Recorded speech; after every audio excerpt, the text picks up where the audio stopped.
Olá, tudo bem com você? Seja muito bem-vindo a mais um capítulo do Mundo Corporativo, que hoje vai olhar para a China.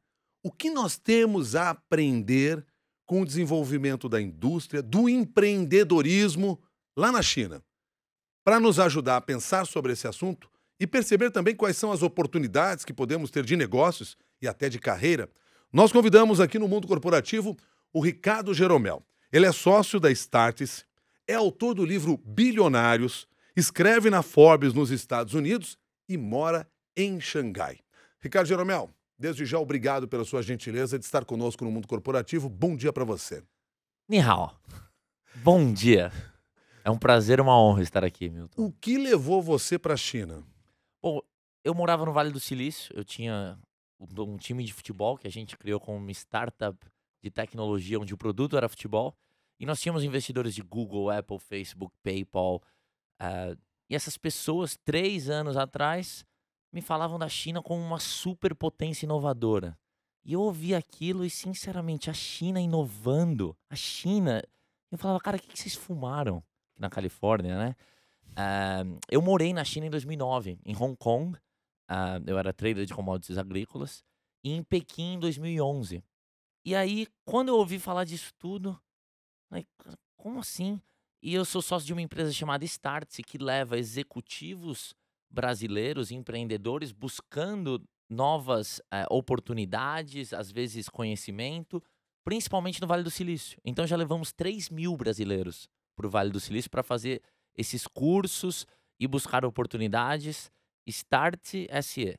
Falei, pô, muito bom. O Vale do Silício é um dos grandes polos do mundo, mas tem outros como Israel, Índia, Singapura, Coreia do Sul, Japão. Então levei grupos de brasileiros para aprenderem em Israel, em Singapura, na Índia. E quando eu cheguei na China, eu vi o que estava acontecendo e falei, nossa, fiquei impressionado e falei, não, vou focar aqui na China, vou me Porque era uma China diferente daquela que você havia conhecido. Diferente não é a palavra certa. Qual é o extremo? Extremamente diferente. Em Pequim, quando eu morei em 2011, para hoje não passaram 8 anos, passaram 80.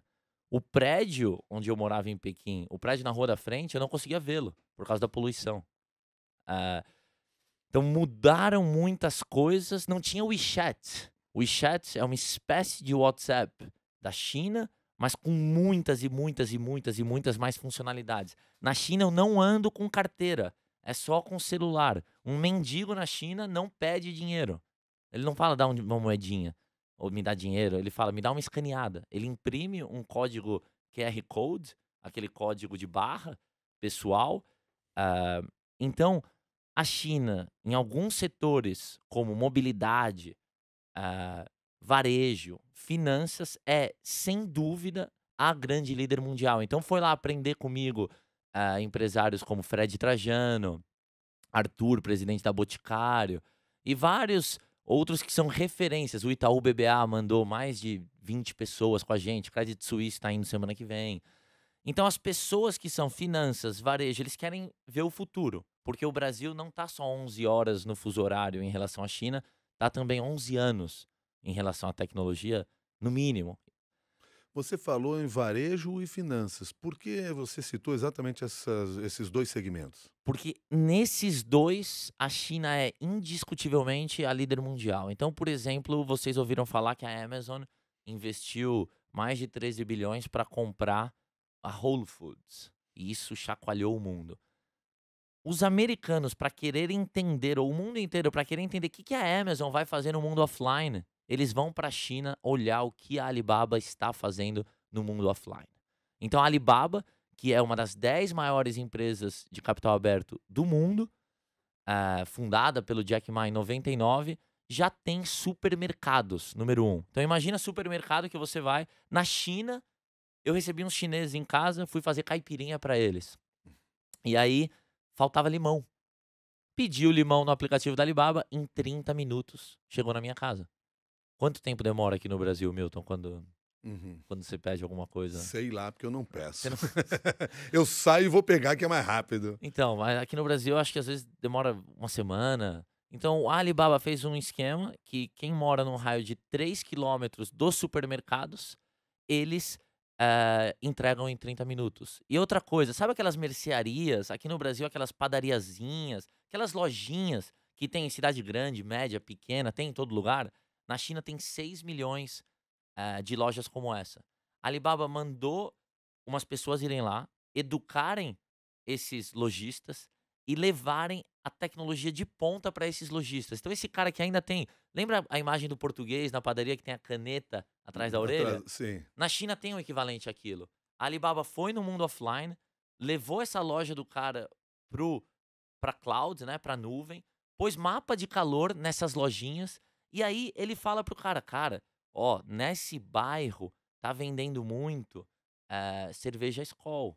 Você não tem cerveja Skol aqui. Não é melhor você ter? Ó, o preço do teu chocolate, da tua paçoquinha, tá muito abaixo do que as pessoas pagam. E ninguém vai vir aqui só porque a paçoquinha é mais barata. Então dá para então eles usam essa tecnologia de inteligência artificial, eles dão na mão desses pequenos donos de lojinhas. Por quê?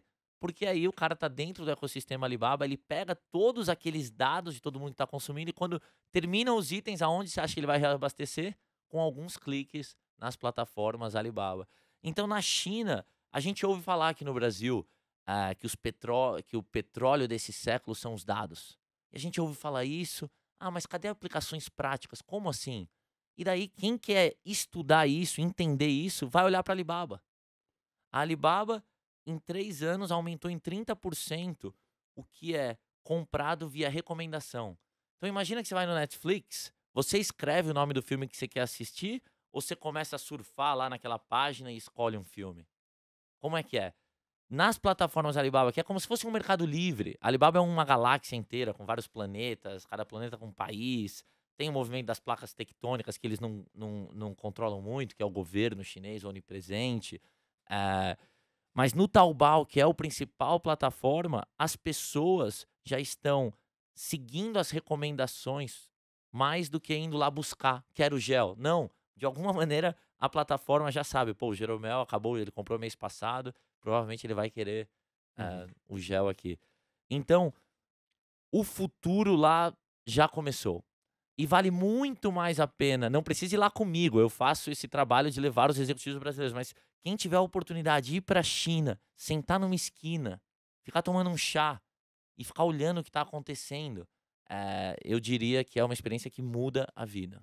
Nós estamos conversando aqui no Mundo Corporativo com o Ricardo Jeromel, que é sócio da Startpes, autor de Bilionários, escreve seus artigos para Forbes nos Estados Unidos, também atualmente mora em Xangai e faz exatamente esse trabalho ligando empresários brasileiros ao mundo dos negócios na China e vice-versa. Ricardo Jeromel, você disse que trabalhou no Vale do Silício, mas hoje está ligado a esse grande polo tecnológico que foi construído nos últimos anos na China. Existem formas de empreender diferentes entre o que se faz no Vale do Silício e o que se faz na China? Sem dúvidas, Milton. A primeira forma é que na China a norma nas empresas de tecnologia é 996. As pessoas trabalham das 9 da manhã às 9 da noite, 6 dias por semana. E isso, uns jornalistas franceses ouviram falar, escreveram alguns artigos sobre isso e gerou uma grande polêmica. E aí foram perguntar pro Jack Ma. O Jack Ma, o fundador da Alibaba, o homem mais rico da China, a última lista da Forbes, ele tinha uma fortuna pessoal de mais de 35 bilhões de dólares. Jack Ma, o que você acha sobre o 996? E ele respondeu simplesmente: se você não quer trabalhar 12 horas por dia, nem aplique para vir trabalhar na Alibaba. A Alibaba tem 100 mil empregados diretos e gera mais de 30 milhões de empregados indiretos, de acordo com alguns estudos. Então, uma das mudanças essenciais da China é a tal da velocidade. E a velocidade em várias maneiras. Número um, quantidades de horas por dia, e juros compostos, não é só um dia ou outro que os caras trabalham mais. Isso a gente ouve, pô, trabalhar 12 horas por dia, até de sábado, a gente ouve. Mas quando você tá lá e te chamam para uma reunião 7 da noite na sexta, você chega no escritório e tá bombando, as coisas acontecendo normalmente. Aqui no Ocidente, sexta-feira, o pessoal já se veste diferente, já tem uma energia diferente, eba, sextou. Na China, e daí no sábado te chamam para reuniões, então o ritmo do trabalho. E como entender por que eles trabalham tanto? Nós no Brasil somos ignorantes em relação à China. E aí, quando a gente ouve falar de China, a gente pensa, nossa, o Elon Musk não teve sucesso mandando o homem para Marte, ou para a Lua ainda. Ah, mas o mais próximo que a gente tem de ir para outro planeta é ir para a China. Agora, a grande diferença está no ritmo de trabalho entre o que se faz, por exemplo, numa startup no Vale do Silício e o que se faz numa startup na China? São grandes diferenças. Essa é, sem dúvida, uma delas. Porque no Vale as pessoas trabalham muito no começo da empresa. Depois que a empresa deu certo, que a empresa começa a decolar, entra lá num ritmo mais. Tem o tal do work and life balance, do balanço entre a vida pessoal e a vida profissional. A segunda diferença é o papel do governo. O governo chinês é onipresente. Google não funciona na China. Facebook não funciona na China. WhatsApp não funciona na China. Instagram, Twitter não funcionam. Então eles bloquearam isso, que dominam aqui no Brasil, por exemplo, e aí criaram os seus equivalentes lá atrás. Só que esses equivalentes, que muita gente dizia que é uma espécie de cópia, se tornaram empresas muito mais avançadas. Tão avançadas que hoje muita coisa do Vale e do mundo inteiro copia o que nasce na China. O que, para mim, falar isso, alguns anos atrás eu falava, não é possível imaginar. Por exemplo, aqui em São Paulo tem a tal da Yellow, as bicicletas compartilhadas. Uhum. Grande revolução na mobilidade das cidades. Isso nasceu na China. O mundo inteiro está copiando ah, essa invenção chinesa, essa inovação chinesa. O que pode servir de exemplo, levando em consideração também as nossas condições e a nossa cultura, porque há culturas muito diferentes. O que nós podemos trazer dessas experiências na China para implantar nas empresas aqui no Brasil, especialmente nesse campo das startups? Bom, excelente. A China tem, no último levantamento do grupo Hurun, do Instituto Hurun, tem 202 unicórnios. O unicórnio é a empresa de capital fechado que vale 1 bilhão de dólares ou mais. O Brasil não tem nem 10. O unicórnio seria como o capitão do Grêmio, como o capitão, comparar com o futebol, o cara que foi para a seleção brasileira entre todas as startups, já que você me perguntou sobre as startups. Essas empresas chinesas estão começando um período de internacionalização nunca visto antes. Então, o primeiro unicórnio brasileiro, 99 Táxi, só atingiu esse status, só virou uma empresa de 1 bilhão de dólares depois que os chineses colocaram dinheiro e adquiriram essa empresa. A Nubank, que é uma grande unicórnio icônico no Brasil, recebeu 180 milhões de dólares da Tencent, a segunda maior empresa de tecnologia da China. A Stone, que é uma grande empresa icônica aqui no Brasil, dessas startups que deram muito certo em velocidade absurda, recebeu investimentos da Alibaba.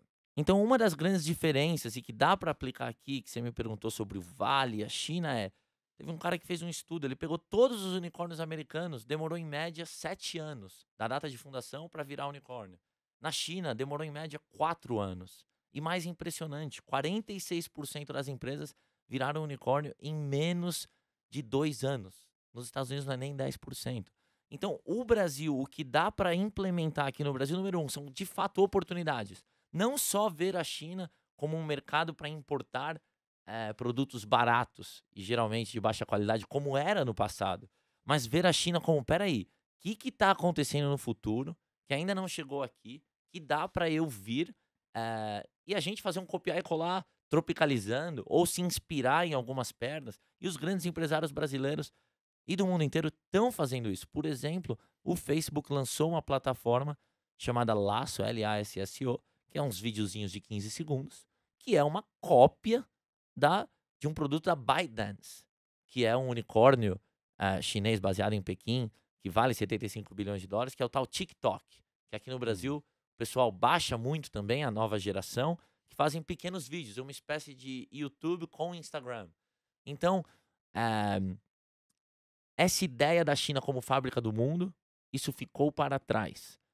O chinês, a renda média do chinês hoje é equivalente à renda média do brasileiro. Então é caro produzir na China. A fábrica do mundo está migrando para Vietnã, Laos, Camboja. Então nós temos que mudar um pouco. E é por ignorância que a gente não sabe disso. Que você aí de casa, ou que está no carro, no trânsito, se pergunte o que você sabe sobre a China, o que você aprendeu sobre a China. Eu estudei no Colégio Sion, aqui de São Paulo, excelente colégio. Aprendi uma coisa sobre a China, Guerra do Ópio.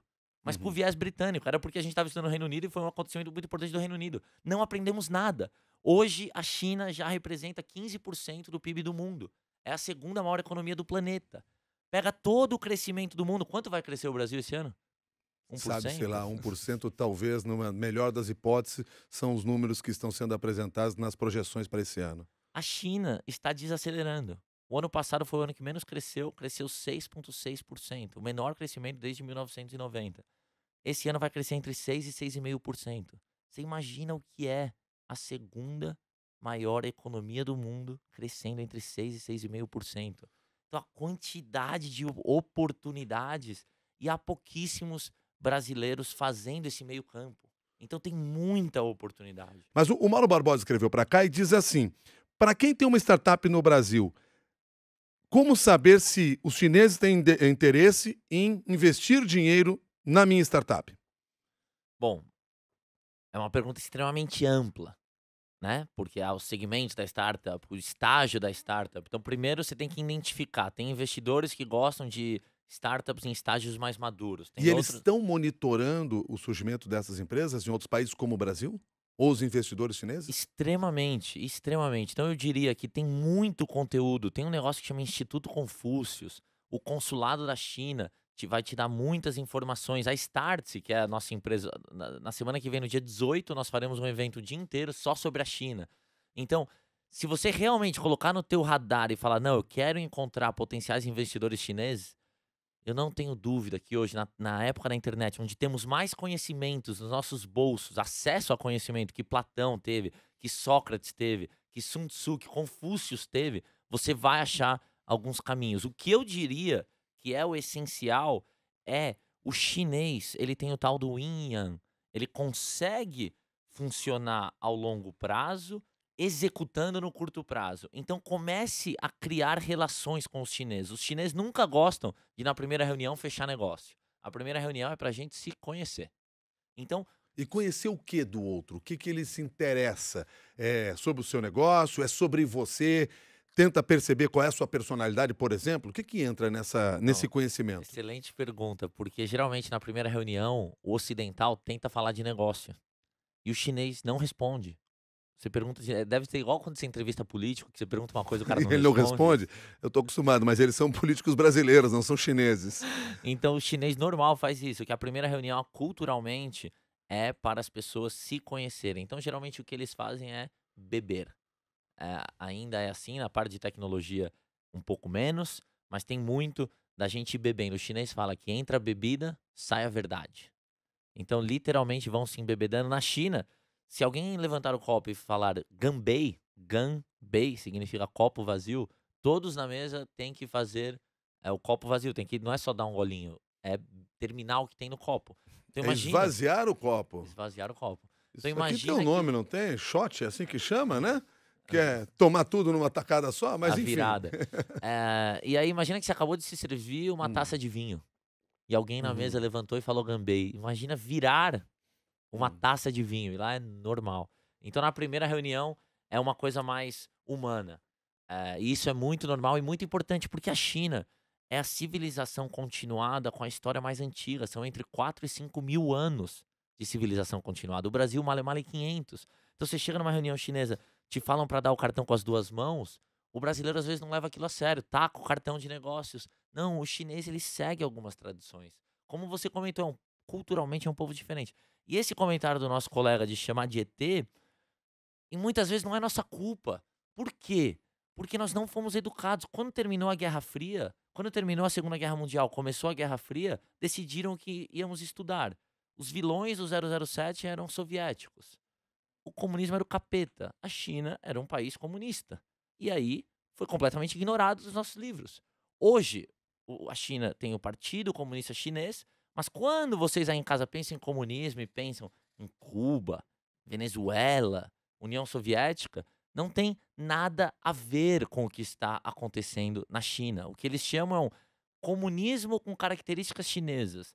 Então, muitos que vão visitar me falam, mas Jeromel, isso aqui é o país mais capitalista que eu já vi. Aqui no Brasil, quando falamos de inovação, muitas pessoas falam, nossa, O robô, o AI vai queimar, vai cortar quantos empregos? É uma das reações. Nossa, o fim do emprego. Na China, essa não é a discussão. Na China é, pô, tá vindo esse robô, como é que eu ganho um troco com isso?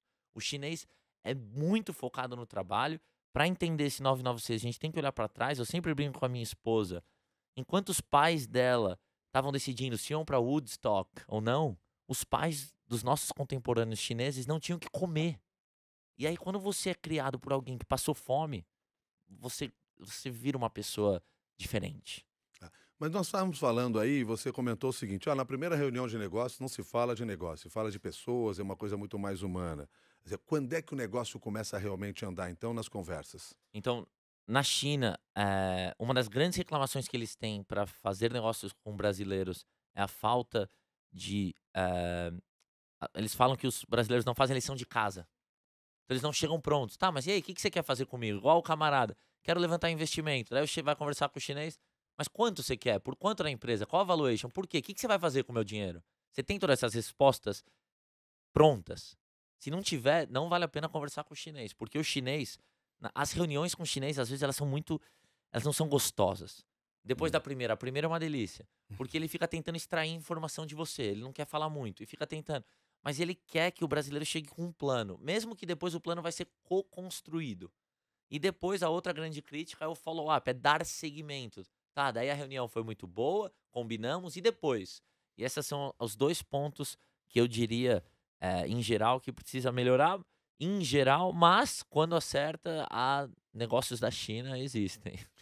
Hoje em dia, a gente pode medir o tamanho do investimento dos chineses em negócios aqui no Brasil? Pode, tem dados públicos desde 2008, 2009. A China já é a maior parceira comercial do Brasil, passou 80 anos de dominância americana.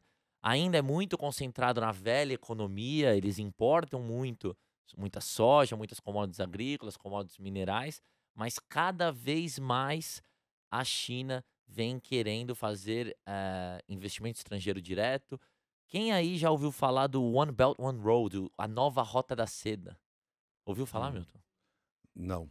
Essa nova Rota da Seda é uma coisa que o governo chinês fez um comprometimento público de investir US$ 1 trilhão fora da China. Então eles estão fazendo uma rodovia, ferrovia, desculpa, não para pessoas, para mercadorias, do sul da China até Madrid. Eles estão fazendo outra do sul da China até Londres. A Itália já assinou. Então, o governo chinês, o crescimento da infraestrutura chinesa, que é um negócio absurdo, eles estão pegando todo esse know-how e indo para outros países ao redor do mundo, colocando dinheiro, fazendo projetos, claro, buscando retorno financeiro, mas essa expansão da China, nós ignoramos a China, nós criamos nossos negócios, nossas vidas, completamente ignorando. Os nossos filhos, os nossos negócios daqui para frente não conseguirão, não poderão se dar ao luxo de ignorar. Ricardo Jeromel, logo na abertura dessa nossa conversa, você disse em determinado momento lá que quando você vivia no Vale do Silício, você montou uma startup, que era um time de futebol.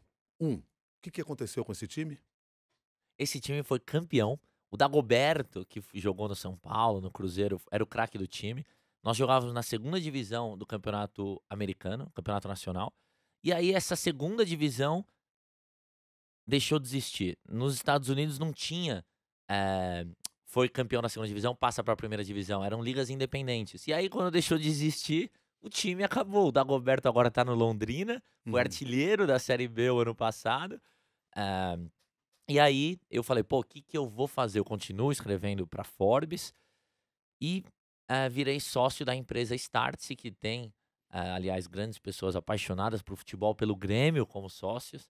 E mudei para a China, montei o escritório lá. A Startse é de onde? A Startse foi fundada em Minas Gerais, agora tem escritório aqui em São Paulo, escritório no Vale do Silício, na China, estamos abrindo em Israel. E é uma Então, empresa que conecta a nova economia é uma empresa de educação que fomenta novos começos. Então, quem quer buscar, quem quer aprender sobre a China, eu recomendo. o Ricardo Jeromel comentou agora da proximidade de alguns gremistas com a Startse. E claro que você que está nos acompanhando aqui já se perguntou desde o início dessa nossa conversa. Mas o Ricardo Jeromel é parente do Jeromel, aquele que joga lá no meu Grêmio? Sim, é irmão do Jeromel.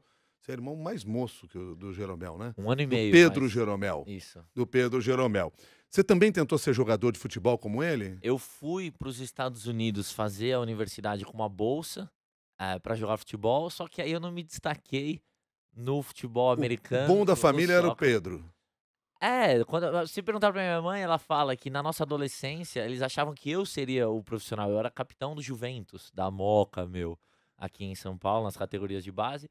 E eu sempre fui o nerds. Então na minha vida sempre teve as duas opções: quero jogar futebol ou quero estudar. E meu irmão não. Meu irmão sempre foi 100% a bola, só queria saber da bola. Deu no que deu. E aí, Dedicação, foco. foco, Você muito queria estudar e foco. jogar futebol, não dá certo as duas coisas. Não dão Isso aí. certo.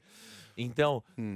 mas eu não sou um cara frustrado, porque quando eu me formei, eu decidi, falei: "Não, se eu não me destaquei no futebol universitário dos Estados Unidos, vamos fazer outra coisa da vida, porque eu não vou chegar muito longe nisso aqui". Isso de alguma maneira ensinou alguma coisa para você do ponto de vista de escolhas de negócios que você vai fazer na vida? Ou seja, nós devemos em determinado momento identificar, não adianta eu ficar forçando o caminho da minha empresa por essa estrada, porque ali não vai funcionar, não é o nosso negócio. Eu tenho um grande amigo que chama Roberto Chinachique, que é um cara que já foi mais de 30 vezes pra Índia, foi comigo num desses grupos que a gente leva. E aí, para responder tua pergunta, eu vou parafraseá-lo.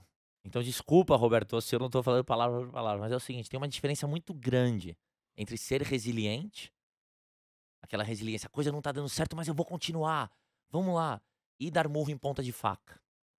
E o Shinyashik fala uma coisa que é bem indiana, é bem oriental, que ele fala: cara, qual que é a diferença entre o negócio não tá dando certo, você continua, porque é resiliência e vamos lá, ou aquele negócio, pô, não tá dando certo, desiste. Quando você tá fazendo um negócio que não tá dando muito certo, mas você tá bonito, você tá com fome, você tá de alto astral, você tá feliz, continua. Quando você tá fazendo um negócio que, puta, tá te fazendo mal, tá dolorido, tá complicado acordar, tá complicado ir, sai fora. Então, eh, eu aprendi isso, ele me falou isso, estava com um grupo, e isso ressoa muito, porque a gente vive numa era onde nunca foi tão fácil começar uma nova empresa, nunca foi tão fácil começar um novo projeto. As carreiras mudaram completamente. Eu mesmo, quando você me introduziu, você falou quantas coisas que eu faço? 5, 6. Várias pessoas que são meus sócios são assim também. Então, você é a tua empresa hoje. Eu sou o Ricardo Jeromel Inc. Eu tô na Stars, eu tô na Forbes, enfim. E as pessoas têm que testar novos projetos, mas falhar, errar muito e errar rápido. Fazer novos erros. E isso é uma chavinha que você tem que mudar na tua cabeça, porque as ferramentas estão todas aí. Uhum. Você já quebrou uma empresa? Eu quebrei no mínimo, assim, colossalmente 3. Uhum. E é Identificou os erros? Então, o mais importante, eu falo, dou risada agora, mas deixa cicatrizes, né. Então, no Vale do Silício, tem investidores que não sentam para conversar com quem não fracassou antes. Não senta, não quer conversar, não quer saber. Por quê? Não é uma ode ao fracasso: "Ah, então vamos, sair chutando bola para fora e fazer maus negócios". Não é isso. Mas é exatamente a pergunta que você fez: quais as lições que ficam? Então, de uma empresa que eu quebrei junto com outros sócios e que faz parte e é complicado, né, a quantidade de capital que vai para o ralo. Uma das lições que ficou para mim é: você vai entrar num novo segmento, você pode até ter um conhecimento, mas você nunca trabalhou naquele segmento, faz o seguinte, tenta achar alguns potenciais competidores, quem tá naquele segmento, e estuda com lupa o negócio deles, antes de achar que, eh, você vai vir e fazer um negócio diferente por qualquer motivo. Isso é uma lição que parece óbvia quando a gente ouve, mas aplicar no dia a dia pode ter grandes mudanças.